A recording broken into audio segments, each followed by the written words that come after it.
ఓటీటీలో థ్రిల్లర్ సినిమాలకు డిమాండ్ పెరుగుతోంది. అందుకే స్టోలెన్ అనే క్రేజీ థ్రిల్లర్ సినిమాను అమెజాన్ ప్రైమ్లో డైరెక్ట్గా రిలీజ్ చేస్తున్నారు. అభిషేక్ బెనర్జీ నటించిన ఈ సినిమా జూన్ 4 నుంచి స్ట్రీమింగ్ అవుతుంది. ఓటీటీలో థ్రిల్లర్ సినిమాలకు డిమాండ్ ఎక్కువ. భాషతో సంబంధం లేకుండా చూస్తుంటారు. అందుకు తగ్గట్లే దర్శకులు కూడా డిఫరెంట్ స్టోరీలతో ఈ తరహా మూవీస్ తీస్తుంటారు.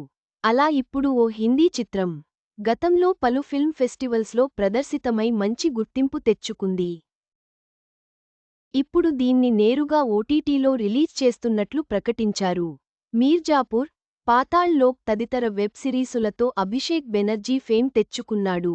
ఇతడు ప్రధాన పాత్రలో నటించిన లేటెస్ట్ మూవీ స్టోలెన్. దీన్ని జూన్ 4వ తేదీ నుంచి అమెజాన్ ప్రైమ్ ఓటీటీలో స్ట్రీమింగ్ చేయబోతున్నట్లు ప్రకటించారు. ఈ మేరకు ఓ టీజర్ కూడా రిలీజ్ చేశారు. చూచాయిగా స్టోరీ ఏంటనేది బయటపెట్టారు. స్టోలెన్ విషయానికొస్తే ఓ రైల్వే స్టేషన్లో ఉన్న తల్లి దగ్గరున్న పాపని దుండగులు ఎత్తుకుపోతారు. దీన్ని చూసిన గౌతమ్, రామన్ అనే అన్నదమ్ములు ఆ పాపని వెతికిపెట్టాలని నిర్ణయించుకుంటారు. ఈ క్రమంలో ఎలాంటి సవాళ్లు ఎదుర్కొన్నారు? చివరకు ఏమైందనేదే స్టోరీలా అనిపిస్తుంది.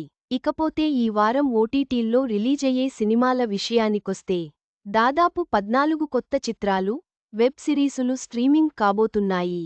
వీటిలో హిట్ 3, రెట్రో, అజ్ఞాతవాసి అనే కన్నడ సినిమా చూడదగ్గ వాటిలో ఉన్నాయి. వీటితో పాటు మరికొన్ని సడన్ రిలీజయ్యే ఛాన్సులు కూడా ఉన్నాయి. చివరగా స్టోలెన్ సినిమాతో పాటు ఈ వారం ఓటీటీలో విడుదలయ్యే మరిన్ని సినిమాలను ఆసక్తిగా ఎదురుచూడవచ్చు.